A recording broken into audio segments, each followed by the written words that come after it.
한 일본의 마을, 한국에서 온 사람들이 꼴보기 싫다며 쑥덕거리는 일본인들이 보입니다. 이들은 왜 일본인들이 한국인 편을 드는 거냐면서 자신들, 조상들이 조선인들을 부린 데는 다 이유가 있었다는 미친 말들을 하는데요. 일본의 이런 실상을 폭로하며 한국인들에게 사죄하는 한 여성의 사연은 정말 충격 그 자체입니다. 과연 무슨 일이 있었던 걸까요? 안녕하세요. 저는 국제구호단체의 현장 코디네이터로 일하고 있는 31살 사토 사쿠라입니다. 제가 이렇게 사연을 쓰게 된 계기는 일본을 강타한 제15 태풍 산산 때문이에요. 뉴스 기사를 통해 접하셨겠지만 현재 일본의 상황은 정말 심각합니다. 태풍 산산이 남서부를 느리게 지나가면서 기록적인 폭우를 쏟아내고 있거든요. 기상청 발표에 따르면 오늘 오후 2시 기준으로 태풍이 야마구치현 야나이시 부근을 시속 15km로 지나고 있다고 해요. 중심 기압은 900 헥토파스칼로 상륙 초기보다는 약해졌지만 그래도 중심 부근 최대 순간 풍속이 초속 30m에 달한답니다. 엄청난 속도죠. 이런 상황에서 일본 국민들의 피해도 심각합니다. 야마구치현의 한 마을은 거의 모든 집이 침수되어 주민들이 지붕 위로 대피한 상태고 이들을 구조대원들이 보트를 타고 주민들을 구조하고 있지만 강한 바람 때문에 작업이 쉽지 않아요. 수도인 도쿄 근교의 한 강가 마을마저 제방이 무너질 위기에 처해 있다고 합니다. 주민들이 밤새 모래주머니를 쌓고 있지만 계속되는 폭우로 상황이 나아지지 않고 있죠. 수도인 도쿄마저 태풍의 영향을 받으면 얼마나 혼란스러워질지 상상조차 하기 싫습니다. 그리고 부끄럽지만 구호단체 현장 코디네이터인 저마저도 불안해하고 있어요. 자원봉사자들은 사태가 심각해지자 제 살 길 찾아서 뿔뿔이 흩어졌고 구조대원은 턱없이 부족한 상황이거든요. 이런 상황에서 저는 한국이 저희를 도와주기를 간절히 바랐습니다. 한국이 오면 저희의 모든 상황이 한 번에 정리될 것만 같았거든요. 그런데 일본의 구조대원들과 민간인들은 본인들 사정은 생각도 안 하고 한국의 도움 같은 건 필요 없어 라는 말이나 하고 있습니다. 하지만 한국 구조팀의 저력을 알고 있는 저는 이게 얼마나 멍청한 말인지 너무나 잘 알고 있습니다. 그래서 저는 이 바보 같은 일본인들에게 한국 구조대원들의 놀라운 위기 대처 능력에 대해 알릴 필요가 있다고 생각했어요. 그리고 그 전에 한국인 분들에게 한국인조차 모를 숨겨진 영웅에 대한 이야기를 먼저 하기로 마음먹었습니다. 제가 한국을 이토록 신뢰하게 된 계기는 바로 튀르키예 대지진 당시 있었던 일 때문입니다. 튀르키예 대지진 현장에 처음 도착했을 때의 기억이 아직도 생생해요. 국제구호 현장 코디네이터로서 첫 해외 파견이었기 때문에 재난 현장의 모습이 엄청난 충격으로 다가왔기 때문이었죠. 도착 직후 제가 본 광경은 끔찍했습니다. 무너진 건물들, 울부짖는 사람들, 그리고 공기 중에 가득한 먼지와 절망감. 하지만 저희는 주변을 둘러볼 샤에도 없이 긴급 구조 요청에 응해야 했어요. 바로 대형 쇼핑몰 지하 주차장이 침수되어서 수십 명의 사람들이 갇힌 끔찍한 현장이었습니다. 현장에 도착했을 때 상황은 생각보다 훨씬 심각했어요. 지진으로 인해 건물이 무너지면서 주차장에 물이 차기 시작했고 안에서는 살려달라며 절규하는 소리가 들려왔죠. 곧이어 저를 따라 우리 일본 구조팀이 도착했어요. 저는 드디어 구조가 시작되겠구나라는 생각에 희망이 피어나는 것을 느끼며 안도했습니다. 그때는 그랬어요. 하지만 그 희망은 눈 녹듯 사라졌습니다. 기세 등등하게 자리를 잡고 작전을 짜는 듯 했던 일본 구조대원들이 제게 오더니 우리는 여기서 손을 떼겠다라고 하는 게 아니겠어요. 순간 이 사람들이 미쳤나? 하는 생각이 들었습니다. 그런데 그들의 눈에서 공포와 당혹감이 느껴지자 차마 그들을 나무랄 수 없었습니다. 알고 보니 일본 구조대원들은 수준 구조 경험이 전혀 없더라고요. 저는 이게 말이 되나 싶었습니다. 일본처럼 자연재해가 잦은 나라에서 온 구조대원들이 수준 구조 경험을 가지고 있지 않다는 게 말이 안 되잖아요. 그러나 분을 내는 것도 잠시였습니다. 저 안에서 고통받고 있는 사람들의 절규 소리가 또다시 들려왔거든요. 그런데 바로 그때였어요. 커다란 승합차 한 대가 저희 앞에 서더니 보호복을 입고 있는 사람들이 장비를 들고 우르르 나오더라고요. 마블의 어벤져스라는 영화 아시나요? 그 영화에서 나오는 히어로들처럼 엄청난 포스로 나오는데 그들이 타고 온 승합차에는 태극기가 그려져 있었습니다. 이제 와서 말하면 처음엔 한국 구조대를 의심했어요. 재난 상황에 잔뼈가 굵은 일본 구조대원들도 포기한 걸 한국 구조대가 해결하기는 어려울 거라 생각했죠. 한국은 일본에 비해 자연재해가 덜한 편이잖아요. 그래서 한국팀의 리더가 우리에게 다가와 설명을 시작했을 때 저는 그의 말을 반신반응하며 들었습니다. 그의 자신감 넘치는 태도가 오히려 경계심을 불러일으켰달까요? 무엇보다 그들이 가져온 장비들은 우리가 본 적 없는 것들이었어요. 복잡해 보이는 다이빙 장비, 수중 통신 장치, 심지어 로봇 같아 보이는 것들도 있었죠. 이런 장비들이 과연 효과가 있을지 아니면 그저 겉만 번지르르한 것은 아닐지 의구심이 들었습니다. 그러나 방법이 없잖아요. 어쩔 수 없이 한국팀을 믿어보려고 하는데 한국팀이 구조를 시작하자마자 예상치 못한 일이 벌어졌습니다. 갑자기 땅이 흔들리더니 새로운 여진이 발생한 거예요. 그 순간 모두의 얼굴에서 핏기가 싹 가셨습니다. 주차장 구조가 더욱 불안정해지고 수중의 시야는 마치 진흙탕처럼 뿌옇게 변해버렸어요. 현장은 순식간에 아수라장이 되었습니다. 구조대원들은 혼란 속에서 우왕좌왕했고 장비들은 여진으로 인해 여기저기 흩어졌어요. 먼지가 자욱하게 피어올라 숨쉬기조차 힘들어졌습니다.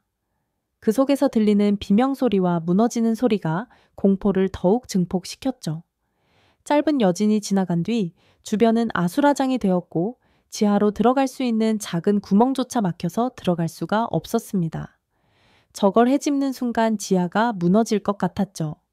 그런데 그때 한국팀 리더가 그곳으로 가더라고요. 저는 달려가서 그들의 앞을 막았습니다. 안 돼요. 지금 저곳에 들어가는 건 다 같이 죽자는 겁니다. 그러나 한국팀의 리더는 단호했어요. 한 생명이라도 더 구하는 것보다 가치 있는 건 없어요. 제가 여기에 온 이상 저는 제가 할 수 있는 일에 최선을 다할 거예요. 저는 또 한 번 소리쳤어요. 당신 미쳤군요. 영웅놀이라도 하겠다. 이건가요? 한국팀 리더는 어깨를 으스거리며 돌아갔고 한국팀 리더가 장비를 챙기는 동안 일본 구조대원들은 그를 비웃듯 바라보고 있었어요. 누군가가 작게 속삭였죠. 저 인간 곧 울면서 돌아올 걸 산채로 나오면 다행이지. 아니 어쩌면 나오지도 못할 수도 있겠네. 순간 짜증이 확 나더라고요. 본인들은 겁이 나서 들어가지도 못하면서 목숨 걸고 사지로 들어가는 사람에게 저게 할 말인가요? 하지만 아무것도 못하고 가만히 서 있는 건 저도 마찬가지였기에 저는 그 누구의 탓도 할 수 없었습니다. 그러나 한국팀 리더의 무모해 보였던 결정은 기어코 기적을 만들어냈어요. 그가 수중통신기를 통해 첫 번째 생존자를 발견했다는 소식을 전해왔을 때 저희는 환호했습니다. 그리고 곧이어 두 번째, 세 번째 생존자도 발견되었죠. 그런데 네 번째 생존자의 발견 소식을 듣고는 모두가 긴장 상태에 빠졌습니다. 여기 네 번째 생존자가 있습니다. 임산부예요. 출산이 임박한 것으로 보입니다. 한국팀 리더의 지시에 따라 안으로 들어간 한국팀 구조대원들은 3명의 생존자를 먼저 꺼냈고 마지막으로 리더가 임산부를 안고 물 밖으로 나왔을 때 임산부는 힘겹게 외쳤습니다. 아기가 나오려고 해요. 도와주세요. 현장은 패닉 그 자체였습니다. 주변을 둘러보니 병원은커녕 안전한 장소조차 없었어요. 일본에서 온 남성 의료 관계자가 있었지만 그는 망설이고 있었습니다. 저는 할 수 없습니다. 여성의 출산을 돕는 일을 해본 적이 없어서 적절하지 않는 것 같습니다. 그의 말에 저는 충격을 받았습니다. 이런 위급한 상황에서도 의료 관계자 입에서 저런 말이란요? 아, 당신은 여진으로 인해 가뜩이나 안 좋은 도로가 뒤집어진 상태라 앰뷸런스가 오지 못하는 상황이었고 아이의 머리가 보일 정도였습니다. 저는 그에게 강하게 항의했어요. 지금이 어떤 상황인지 아시나요? 이곳에서 아이를 받을 수 있는 사람은 당신분이라고요. 의료인으로서의 책임을 다하세요. 하지만 그는 고개를 저었습니다. 전 못합니다. 혹시라도 잘못되면 모두 제 책임이 될 거 아니에요. 아니, 대체 환자를 보면서 무슨 생각을 하길래 책임 이야기가 나오는 거죠? 이런 논리를 가지고 어떻게 의료인이라 할 수 있단 말인지. 이건 직업의식과 사명감의 부재로밖에 보이지 않았어요. 그런데 그때 한국 팀에서 한 남성이 나타났습니다. 제가 하겠습니다. 아이를 받아본 적은 없지만 아내가 출산할 때 옆에서 지켜본 적이 있어요. 저희는 간호사의 지시 아래 우리는 최대한 안전하고 깨끗한 환경을 만들려 노력했습니다. 담요를 깔고 온수를 준비하고 소독된 도구들을 가져왔어요. 다행히 얼마 지나지 않아 아이가 세상으로 나왔고 마침내 아기의 울음소리가 들렸습니다. 아이를 품에 안은 엄마는 눈물을 흘리며 쉰 목소리로 말했어요. 정말 감사합니다. 이대로 죽는 줄로만 알았어요. 저를 살려주셔서, 아이를 살려주셔서 감사합니다. 이 아이의 이름은 저를 구해주신 구조대원분의 이름으로 하겠어요. 이 말에 한국팀 리더는 겸손하게 고개를 숙였고 간호사는 소피아의 손을 꼭 잡아주었습니다. 이 모든 과정을 지켜보면서 저는 한국팀의 용기와 전문성 그리고 인간의 큰 감명을 받았어요. 반면에 일본팀의 행동은 저에게 깊은 실망감을 안겨주었죠. 이런 위급한 상황에서도 개인적인 편견과 문화적 제약에 얽매여 있다니 같은 일본인으로서 너무나 부끄러웠습니다. 지금 제가 가지고 있는 한국팀을 향한 무한한 신뢰는 이 일만으로 만들어진 게 아니에요. 희망 없는 일본이지만 한국이 도움의 손길을 내민다면 우리도 이 일을 극복할 수 있으리라 확신하게 된 데는 분명한 또 다른 이유가 있습니다. 퀴르키의 대지진을 수습하는 과정에서 있었던 일인데 전조 증상으로 의심되는 일들이 잦아서 전 세계적으로 지진주의보가 있었습니다. 그런데 이 주의보를 무시하고 중국에서 온 단체 관객이 있었어요. 그리고 기어의 지진에 휘말리고 말았죠. 그들이 머물렀던 호텔은 다행히 큰 피해를 입지 않았습니다. 그래서 안전하다고 생각했던 걸까요? 이들은 오지 말라고 하는데 꾸역꾸역 와놓고는 지진 수습으로 인해 외출이 불가능해지자 호텔에 갇혀서 불만을 터뜨리기 시작했습니다. 처음에는 시끄럽게 하거나 호텔 직원에게 협박을 하는 정도였는데 나중에는 급기야 일부 객실에서는 불법 도박장을 차렸다고 하더라고요. 한 층을 빌려서 사용하고 있었는데 그곳에 문을 전부 열어놓고 방을 오고 다니며 도박을 하고 있었던 거죠. 해외에 나가는 중국인들은 돈이 많다는데 판돈도 꽤 크다는 소리를 들었습니다. 간도 크죠? 경찰이 이곳에 올 정신이 없다는 사실을 이용한 범법 행위였습니다. 그런데 이건 최소한의 남에게 피해는 덜 주잖아요. 하지만 이들은 불법 도박을 제지하러 간 여성 직원을 허락 없이 더듬는 듯 파렴지한 행동까지 했습니다.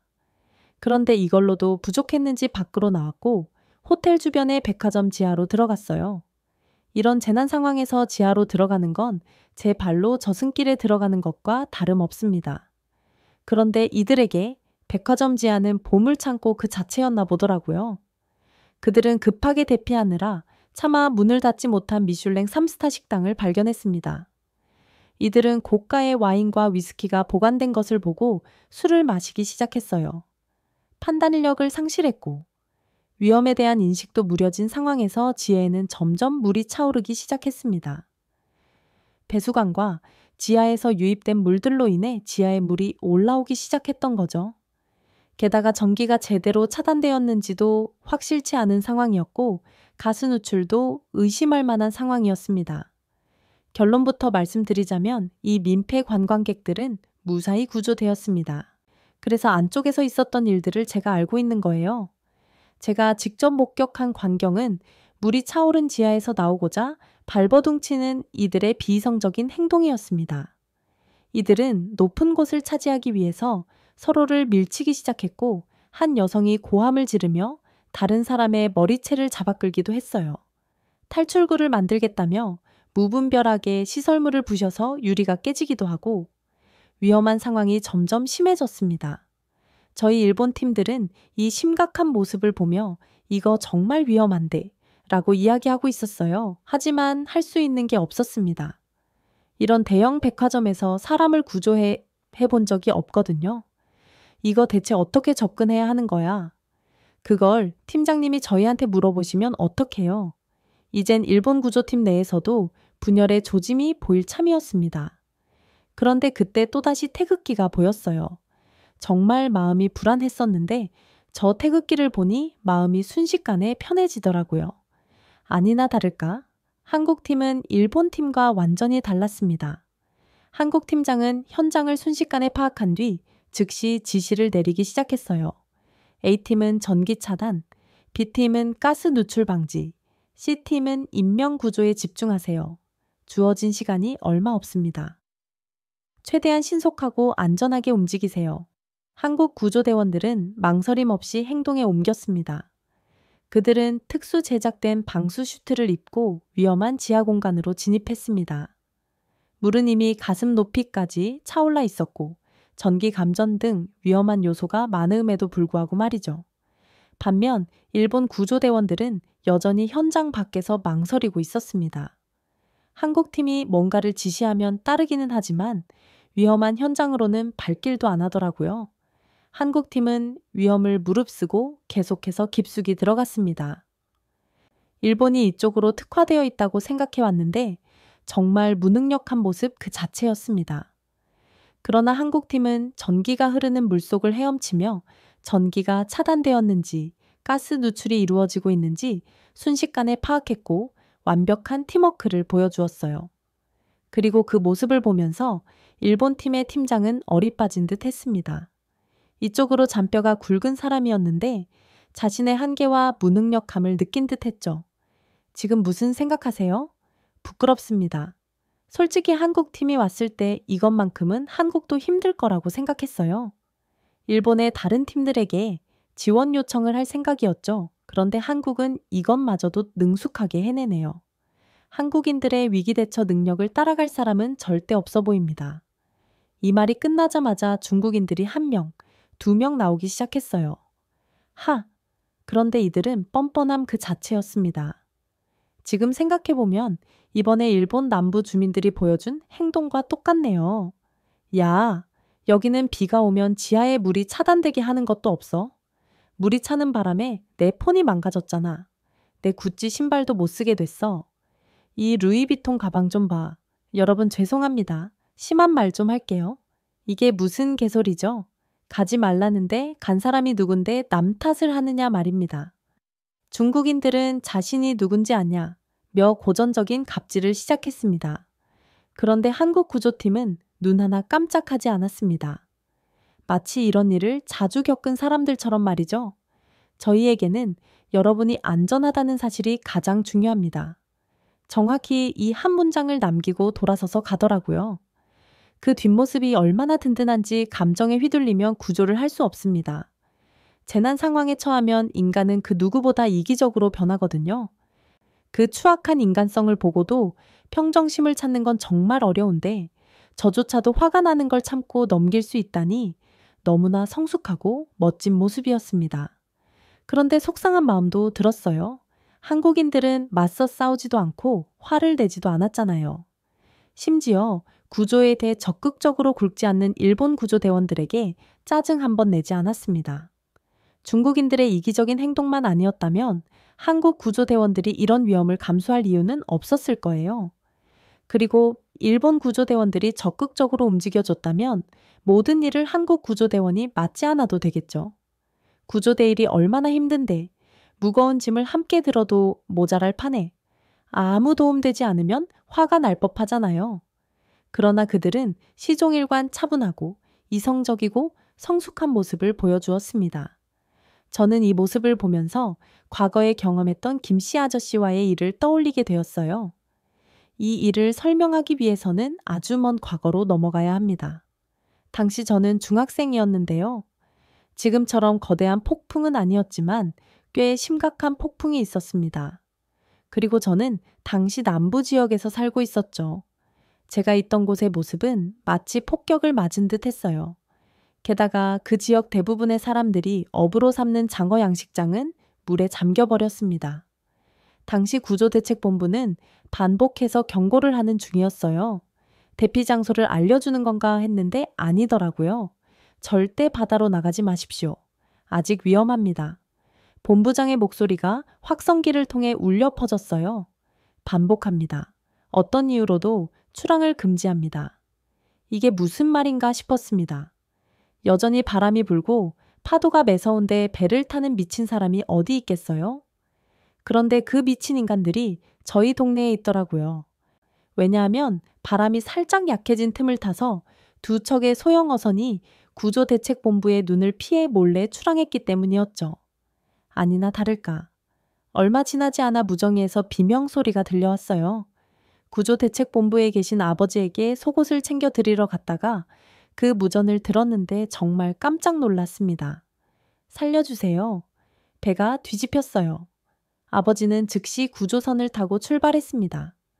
두 척의 배에 타고 있던 어민들은 무사히 구출했지만 이들을 구조하는 과정에서 한 사람이 배에서 미끄러지며 배에서 떨어지고 말았습니다.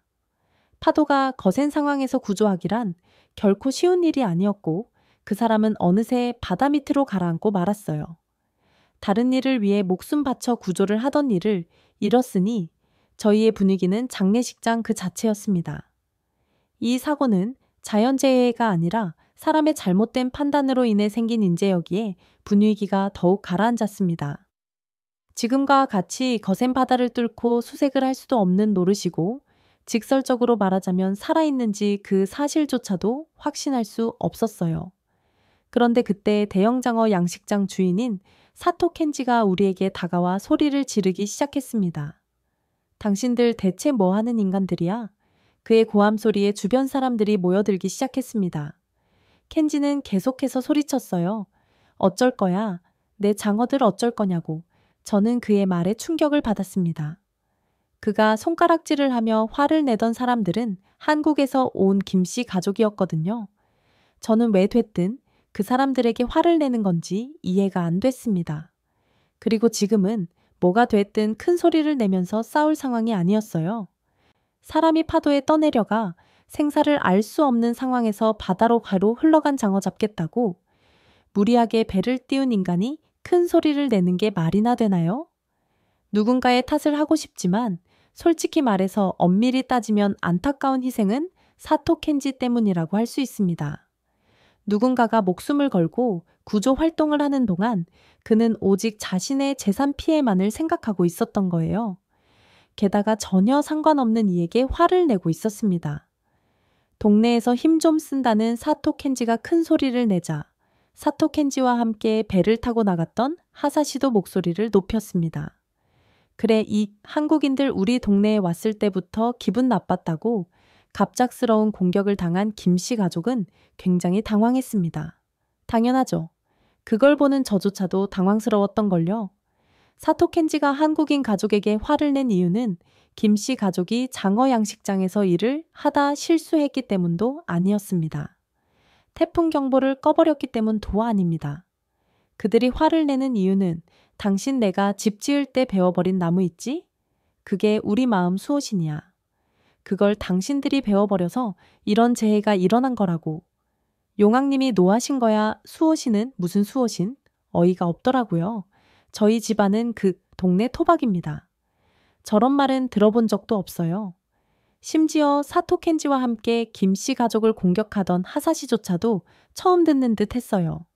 저는 이 사람이 대체 왜 무거워한 김씨 가족에게 손가락질을 하는지 궁금했습니다. 그들이 이러는 이유는 바로 자신들의 행동을 덮기 위해서였어요. 당신들이 없었다면 태풍이 올 리 없었고 그러면 내 장어들이 사라지지도 않았을 거야. 그리고 그렇지 않았라면 우리가 배를 타고 나갈 일도 없었겠지? 마치 자신이 무엇이라도 되는 양의기양양하게 김씨 가족을 쳐다보는 사토 켄지의 모습이 마치 악마처럼 느껴졌습니다. 자신의 그릇된 행동으로 누군가가 억울한 희생을 당했잖아요. 거기에 대해 책임의식을 가지지는 못할 망정. 김씨 가족에게 그 책임을 돌리다니 인간의 추악한 본성을 마주한 듯한 기분이었습니다. 김씨 가족들은 이런 손가락질을 당할 만한 분들이 아니었습니다. 항상 웃는 모습으로 사람들을 대하시고 늘 성실한 분이셨어요. 김씨 아저씨는 회사에서 발령을 받아 이곳에 머무는 분이셨는데 곧 떠날 사람임에도 불구하고 마을 사람들에게 도움을 주는 것을 아끼지 않았습니다. 마을에 혼자 사는 어르신들에게 가끔 음식을 가져다 주시기도 하셨고요. 개인주의 사회인 일본에서는 절대 하지 않는 행동이었죠. 그런데 이런 분에게 이런 말도 안 되는 억지 비난을 하다니, 게다가 그곳에 집을 지은 건 김씨 아저씨네가 아니었어요. 그곳에 땅을 사서 집을 지은 외지인이었죠. 그러니까 수호신이라고 주장하는 그 나무도 같은 일본인이 베어낸 거였습니다. 저희 아버지가 나서서 이렇게 말씀하셨어요. 수호신은 무슨 수호신. 대대로 이 동네에서 살았지만 그딴 얘기는 들어본 적도 없네. 그리고 당신들 때문에 사람이 죽었어. 무릎 꿇고 사주에도 모자랄 마당에 모어. 수호신? 그러나 사토 켄지는 멈추지 않았습니다. 너희가 그렇게 떳떳하다면 저기 제 방 너머로 가봐. 우리 이 옷이 저 안에 갇혀 있을지도 모르니까. 너네가 집주인한테 나무를 베어달라고 한 건지 누가 알아? 너희가 떳떳하다면 용왕님이 너희를 지켜주시겠지. 이게 무슨 억지스러운 말입니까? 21세기에 이딴 소리를 하는 인간이 있다니.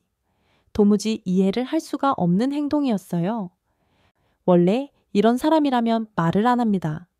켄지는 마을 사람들에게 늘 본이 되는 인물이었어요. 사람들도 그를 좋아했죠. 하지만 지금 보여주는 이 모습은 너무나 실망스러웠고, 저는 사토 켄지의 진짜 모습을 보는 것을 넘어 인간의 추악한 본성을 마주한 듯 했습니다. 제 방 너머에는 급격한 물살이 넘실거리고 있었어요. 저 곳으로 간다는 건 곧 죽음을 의미했습니다.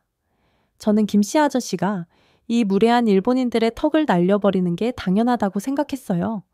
하지만 김씨 아저씨는 사토 켄지와 하사시를 향해 말했습니다.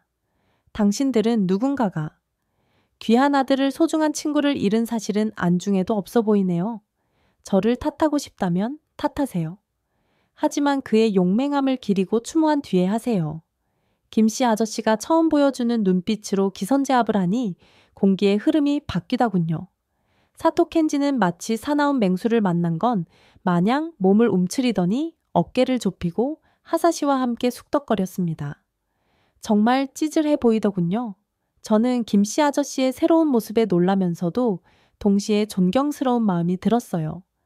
이렇게 말도 안 되는 비난을 받으면 분노할 법도 한데 김씨 아저씨는 자신의 감정은 뒤로 하고 유가족들과 그들의 친구들의 마음을 먼저 헤아리고 있었던 것이었습니다. 누군가는 인간의 밑바닥을 보여주었는데 누군가는 진짜 어른의 성숙한 모습을 보여준 것에 대해 존경심이 솟구쳐 올라왔어요. 저는 조심스럽게 김씨 아저씨에게로 향했습니다. 아저씨, 정말 죄송합니다. 사토 켄지가 저런 인간이라는 걸 몰랐어요. 저 사람의 무례하고 이기적인 행동에 제가 대신 사과드립니다. 정말 죄송합니다. 김씨 아저씨는 제 어깨를 토닥이며 어린 네가 무슨 잘못이 있겠니? 괜히 어른들 사이에 껴서 못 볼 것을 봤구나. 사람에게는 연약한 부분이 있기 마련이야. 네가 이 모습을 보면서 인간에 대한 신뢰를 잃지 않았으면 좋겠다. 라고 말씀하셨습니다. 저는 지금까지 살면서 김씨 아저씨처럼 성숙한 어른을 본 적이 없어요. 제 인생의 롤모델이 김씨 아저씨라는 것을 보면 알만하죠. 그런데 얼마 뒤 저는 길을 걷다가 아주 충격적인 말을 들었습니다. 그 한국에서 온 놈 말이야. 아주 꼴보기 싫어 죽겠어. 마을 사람들이 전부 그 놈 편을 들잖아. 내가 이곳에서 산 지가 몇 년인데 그딴 외지인 편을 들어 과거에 우리 조상들이 조선인들을 학살한 데는 다 이유가 있는 거야. 저는 제 귀를 의심했습니다. 뭐 학살? 그때는 몰랐는데 일본은 과거의 역사를 은폐하고 가르치려 하지 않아요. 그래서 저도 이런 역사에 대해 전혀 알지 못했습니다. 저는 곧장 집으로 가서 사토 켄지가 한 말에 대해 조사해 보기 시작했습니다. 일본어로는 나오지도 않아서 외국 자료들을 번역해가며 겨우 이해했어요. 1923년 일본 도쿄 간토 지방에서 큰 규모의 지진이 있었다고 합니다. 당시 일본 정부는 계엄령을 선포했는데 이때 조선인이 우물의 독을 풀었다 라는 소문이 퍼졌다고 해요. 그러면서 조선에서 온 이들이 불을 지르고 테러를 준비하며 약탈을 일삼고 있다며 조선인을 만나면 시민들이 직접 나서서 조선인들을 제압하라고 했다고 정부가 나서서 권장을 했다고 합니다. 결국 엄청난 수의 무거워한 조선인들이 학살을 당했고 한국인들의 마음에는 그때의 기억이 깊게 자리 잡고 있었어요. 그리고 일본 당국은 이 사실을 숨기고 있었죠. 사토 켄지가 언급한 학살이 바로 이것이었습니다. 저는 이 사람이 인간이 맡기는 한가라는 생각을 했어요. 어떻게 이런 생각을 할 수 있단 말이죠? 저는 이후로 한국과 일본 사이에서 있었던 역사적 사실에 관심을 가지게 되었습니다. 그 결과 일본이 한국에게 어떤 죄악을 저질렀는지에 대해 알게 되었죠. 그리고 한국뿐만 아니라 다른 나라에도 말로 하지도 못할 악행들을 저질렀다는 것을 알게 되었습니다. 하지만 어찌되었든 제가 태어난 나라잖아요. 그래서 저는 일본인으로서 피해를 입은 국가들에게 부채감을 가지게 되었어요. 그래서 세계 방방곡곡을 다니며 구조 작업을 펼치는 거예요. 이렇게라도 사죄하려고 하는 거죠. 저는 이 사실을 알게 된 후 김씨 아저씨에게 찾아가 허리를 90도로 숙이며 사죄했어요. 그러자 김씨 아저씨는 놀라운 말로 저를 위로했습니다. 사쿠라, 이렇게 사과해 주어서 고맙구나. 우리는 일본에 있는 선량한 사람들마저 미워하지 않아. 그저 과거를 은폐하고 숨기려 하는 정부와 극우주의 세력으로부터 사과를 받기 위해 싸우는 것뿐이지. 사토 켄지처럼 행동하는 사람은 한두 명 본 게 아니지만 너처럼 이렇게 사과하는 사람은 처음이란다. 너 덕분에 조금은 마음이 편해졌어. 고맙다. 어떻게 제게 오히려 고맙다는 말을 할 수 있는 거죠. 저는 김씨 아저씨의 말이 끝난 뒤에야 고개를 들어 김씨 아저씨를 올려볼 수 있었고 아저씨의 눈에서 눈물이 흘러내리는 것을 이제야 보았습니다. 아마 아저씨는 일본에 살면서 여러 수모를 당하셨던 것 같아요. 아마 사토 켄지 같은 사람이 많았던 거겠죠. 그런 아저씨에게 제 사과가 조금이라도 위로가 됐다면 다행이라고 생각했습니다.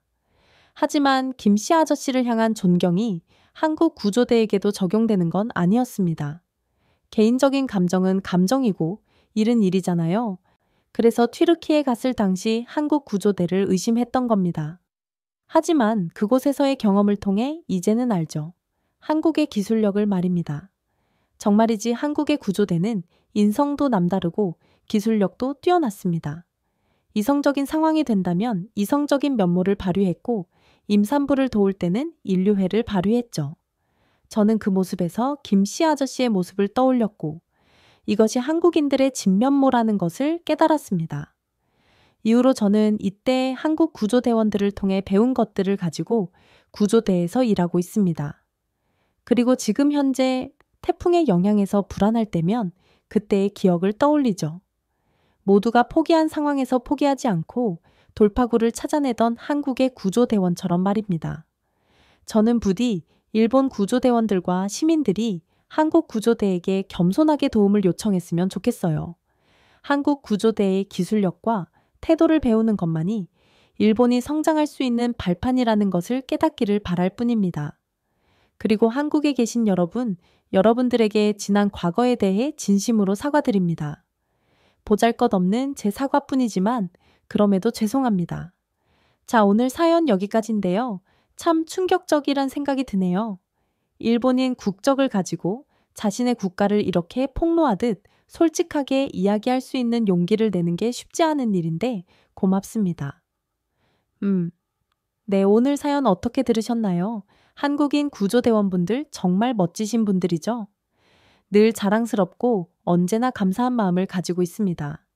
여하튼 영상 끝까지 시청해주신 우리 구독자분들 모두 감사드리고요. 저는 더 좋은 영상으로 다시 찾아뵙겠습니다. 요즘 날이 부쩍 차가워졌어요. 늘 건강 조심하시고 알차고 즐거운 하루 되세요. 그럼 여우튜브 송은지였습니다. 고맙습니다. 그리고 늘 사랑합니다.